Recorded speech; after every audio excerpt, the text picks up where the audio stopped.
मुंबई में बाबा सिद्दीकी पर हमला हुआ है। 3 राउंड फायरिंग की गई है।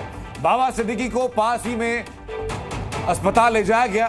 उसके बाद बताया जा रहा है कि अभी हालत बहुत स्थिर नहीं है। बाबा सिद्दीकी महाराष्ट्र राजनीति के बड़े नाम और फिलहाल एनसीपी अजित पवार के नेता हैं। एमएलए रह चुके हैं। महाराष्ट्र राजनीति में नीति निर्धारक की भूमिका में। फिलहाल की अपडेट यह है कि बाबा सिद्दीकी पर 3 राउंड फायरिंग की गई। उनके बेटे ईशान सिद्दीकी जो कि खुद भी एमएलए हैं, उनके ऑफिस के पास में ये फायरिंग की गई।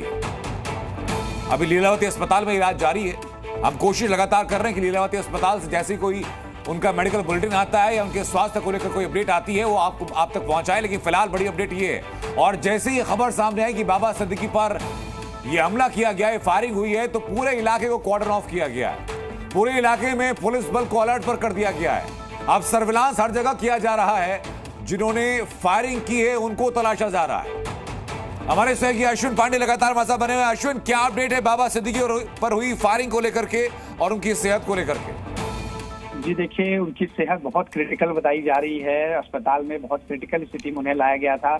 ऐसे में डॉक्टर पूरी कोशिश कर रहे हैं उन्हें रिवाइव करने की। बहुत ज्यादा क्रिटिकल होने की वजह से जो है एक तरह से डॉक्टर्स के लिए काफी जो है मुश्किल है। इस वक्त आपको ये भी बता दें कि 2 लोगों से पूछताछ चल रही है। हालांकि ये 2 लोग क्या फायरिंग करने वाले थे या फिर जो फायरिंग करने वाले आरोपी आए थे उनके साथ में थे, ये अभी तक साफ नहीं हो पाया। 2 लोगों से फिलहाल पुलिस पूछताछ कर रही है और हर उस पहलू को खंगालने की कोशिश कर रही है कि आखिरकार ये फायरिंग किस वजह से की गई। फायरिंग करने वाले क्या किसी गैंग से ताल्लुक रखते हैं या फिर कोई जो है पॉलिटिकल राइवलरी या पर्सनल राइवलरी, ऐसी कई थियरीज हैं जिसको लेकर फिलहाल पुलिस जांच करी। और जब तक इसमें कोई पुख्ता तौर पर जानकारी साझा जो है आधिकारिक नहीं की जाती तब तक कुछ कह पाना फिलहाल मुश्किल है। ये जरूर है कि बाबा सिद्दीकी की हालत बहुत नाजुक है। उन्हें उनका इलाज फिलहाल लीलावती अस्पताल में चल रहा है। अश्विन, शरीर के किस हिस्से में बाबा सिद्दीकी को गोलियां लगी हैं, क्या इस बारे में कोई जानकारी फिलहाल आ पाई है? जी अभी तक ये पुष्टि नहीं हुई है, लेकिन हालत जो नाजुक है ऐसे में ये कहा जा सकता है कि वाइटल पार्ट्स पर गोली लगी होगी। क्योंकि आमतौर पर अगर हाथ पैर जैसी जगहों पर गोली लगती है तो जो है क्रिटिकल स्थिति में आदमी नहीं जाता। यहाँ पर जो जानकारी हमारे पास है कि वो उनकी हालत बहुत नाजुक है, बहुत क्रिटिकल है इस वक्त वो। ऐसे में ये कहा जा सकता है कि वाइटल पार्ट्स हो सकते हैं। आधिकारिक तौर पर इसको लेकर अभी तक कुछ पुष्टि नहीं हुई है। अश्विन मेरे साथ बने रहिए। मैं एक बार मैं दर्शकों को बता दूं कि बाबा सिद्दीकी जो कि एनसीपी अजित पवार के नेता हैं,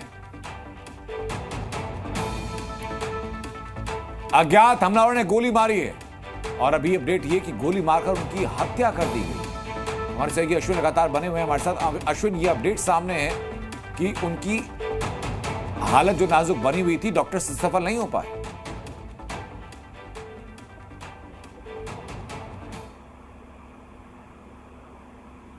अश्विन, आवाज आ रही है आपको? जी बिल्कुल, देखिए जैसा मैं बता रहा था कि बहुत क्रिटिकल कंडीशन है। ऐसे में जो अभी जो है जानकारी आ रही है कि उन्हें बचाया नहीं जा सका है। उम्मीद करेंगे थोड़ी देर में आधिकारिक तौर पर ये अस्पताल प्रशासन या फिर परिवार की तरफ से आधिकारिक पुष्टि की जाएगी। अश्विन मेरे साथ बने रहेगा, मैं वापस आपके पास लौटूं। ये बड़ी खबर बता रहे हैं दर्शकों को हम, जहां एनसीपी अजित पवार के नेता, महाराष्ट्र की राजनीति के बड़े नाम बाबा सिद्दीकी को अज्ञात हमलावरों ने गोली मारी। मुंबई के बांद्रा हाइट्स में कई राउंड फायरिंग की गई। उनको सीधा गंभीर हालत में अस्पताल ले जाया गया, लीलावती अस्पताल। प्राथमिक जानकारी है कि उनके पेट में 2 से 3 गोलियां लगी थी।